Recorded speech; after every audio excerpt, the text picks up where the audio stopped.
को आप रियायत दे सकते हैं, लेकिन गरीबों को क्यों नहीं? तो इस देश के गरीब जरा ध्यान से सुन लीजिए, एक पैसा यह सरकार अपनी जेब से नहीं देती है।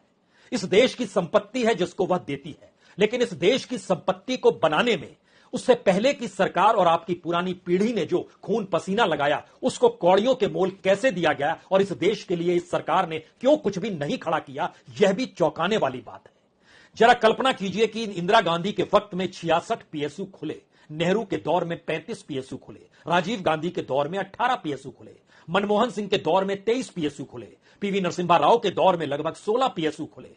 यहां तक कि सिर्फ 2 साल के लिए लाल बहादुर शास्त्री थे, लेकिन उस दौर में भी 4 पीएसयू खुले। तकरीबन 160 पीएसयू कांग्रेस के दौर में खुले। और उससे हटकर आइएगा, मोरारजी देसाई जनता पार्टी 9 पीएसयू खुले, आई.के. गुजराल 3 पीएसयू खुले, देवगौड़ा 3 पीएसयू खुले, वीपी सिंह 2 पीएसयू खुले। अटल बिहारी वाजपेयी के दौर में भी 17 पीएसयू खुले थे। पब्लिक सेक्टर से जुड़ी हुई कंपनियां जो खुलती हैं इस देश के भीतर में, जो सरकार चलाती है, सरकार नौकरियां देती है, सरकार उसके डिविडेंड का लाभ भी लेती है और उसके जरिए इस देश में प्रोडक्शन जनता के अनुकूल होता है, सब तहस नहस हुआ। मोदी काल में एक भी पीएसयू नहीं खुला। क्या कोई व्हाइट पेपर लाएगा?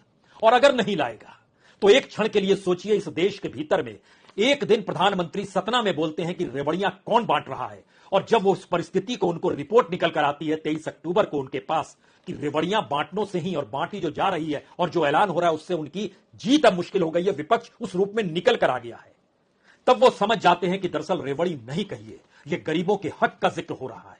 और गरीबों के हक का जब जिक्र हो रहा है तो एक झटके में 10 दिन के बाद वही प्रधानमंत्री छत्तीसगढ़ में पहुंचकर कहते हैं अब 5 किलो फ्री का अनाज बंद नहीं होगा, आपको मिलते रहेगा 2028 तक, यानी 2029 के चुनाव में जब हम जाएंगे उस समय ये 5 किलो को 25 किलो कर दें या क्या कर दें, इसकी एवज में भूल जाइए। यह स्थिति इस देश के भीतर में है कि 80 करोड़ लोगों को 5 किलो अनाज देने का जिक्र बिना कैबिनेट की बैठक, बिना बजट एलोकेशन, उन सब के बावजूद एक चुनावी सभा में प्रधानमंत्री कर देते हैं, क्योंकि उन्हें डर है।